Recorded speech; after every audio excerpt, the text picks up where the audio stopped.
unfortunately, we have to talk about the bad parts because we're bringing it back to Smash or bringing it back to Call of Duty. Eventually, a Brawl is going to come out. Eventually, a World War II is going to come out where it's just like, oh, those games just are not going to be very memorable. So Reach comes out and it's kind of a little bit of backlash. And so people are like, well, maybe Halo 4 will save us.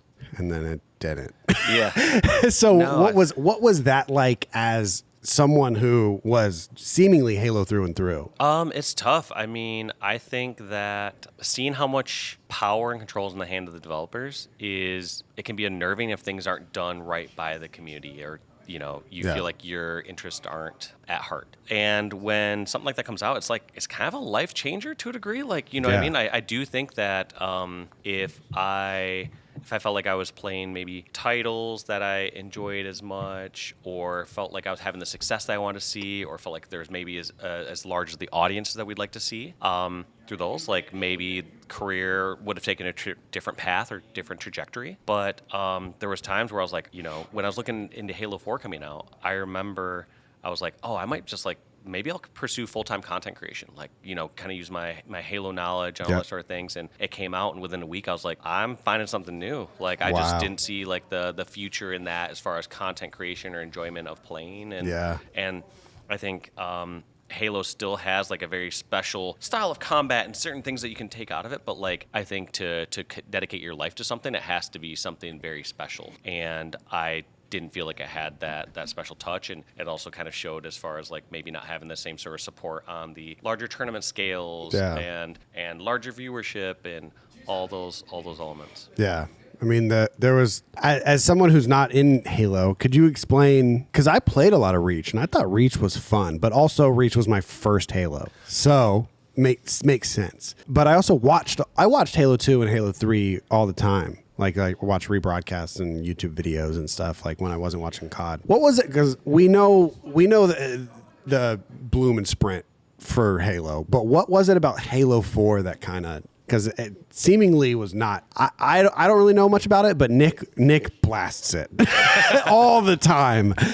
So what was it about Halo 4 that wasn't loved too much by the competitive community? Man, how do I... The only thing I know of, he said that the snipe stayed in scope. So I think there's probably going to be a lot. I don't know what that means, but man, the snipe. Most times when it's now I gotta dig back. Yeah, deep I know into, it's a my lot brain. I'm like, we all don't right, even have to talk about it if you don't want. No, it's fine. I'm just trying to remember because I think there are a lot of elements that kind of add up to it not being successful, nor being on maybe this same strong or solid foundation. And so I think as you look into different decisions that are or were made, I think you can look at those same sort of decisions or level of thinking kind of cascading through every part of the game. And so it might not just be, hey, the snipe didn't descope, which at the highest level of play, when you are shooting somebody who is zoomed in with their sniper in Halo, they lose their zoom, right, which makes it very difficult or much more difficult to snipe. And that's really important at the highest level of play because all these people have such cracked aim. Yeah. And they're going to hit every bullet. They're going to hit every bullet. And in a case like that, it's, and it was also at a higher level of play too,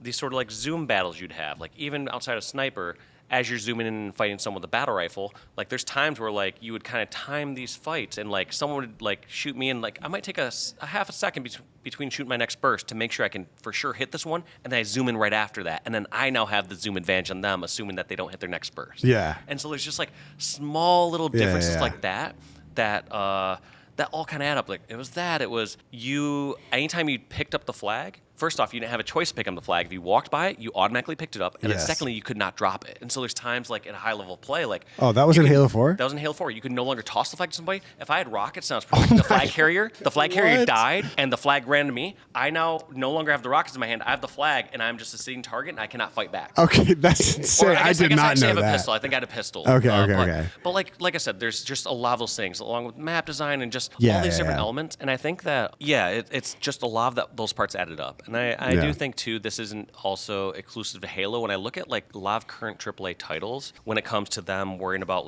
the graphics or fidelity. Like for me, I'm an older, more simplistic man. Yeah. We're going with old fashioned. I'm an old Exactly. guy. I think for me, the most important part is like, where is that core base fun piece in there? And then from there, you add in those layers. But having done some experiences within game design, a lot of this is done in parallel, and there's a lot of like conflicting parties and heads that are kind of crashing in as this game design process goes through. And sometimes you end up with maybe a more watered down product or something that isn't as perfectly competitively viable. Not saying that a perfect competitive game is the end result, Right. but Yeah. as I'm in esports, that's what's most important to me. Yeah. So you have done a little. You have seen the other side of it, the Mm-hmm. developer side. What is the opinions on competitive esports from the developer side? I think it depends on different developers.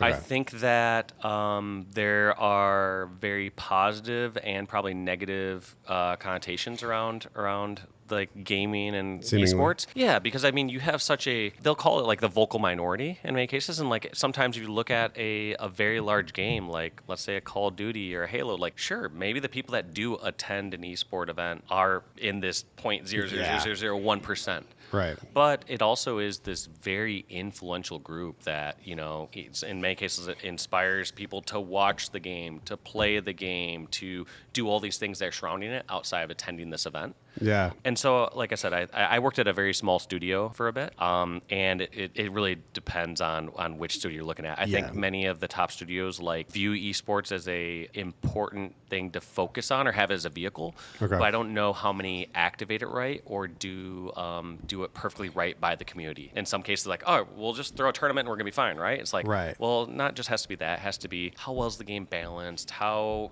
are you creating stuff that works well for the content creators? Are you doing stuff that works well for the pros? Do you have somebody that can listen to and give the right feedback, somebody that can hear what the pros are complaining about and like turn that into something actionable, or Yeah. also understand what the concern is? Because also knock pros for a second, like they don't know how to give great feedback. I'm gonna be honest, like Yeah, they're- it's like this gun is dumb. Like, all right, so you want me to make the gun Less dumb. Okay, all right, sweet. Make that gun less dumb. Exactly. Anything else, Yeah, like yeah. this thing is OP, and it's like you need to change the damage on this weapon. It's like, I think in those cases, like if I hear feedback like that, I'm able to like take a level or two deeper and just say Right. like, all right, what they're saying is that when they're saying this gun does too much damage, they're saying, all right, how can we reduce the damage per second on this weapon? And like you Right. can change that by not just reducing like the bullet damage. You can change its rate of fire. You can change how much ammo it has. Like there's a lot of Yeah. different ways to change what someone's feedback is.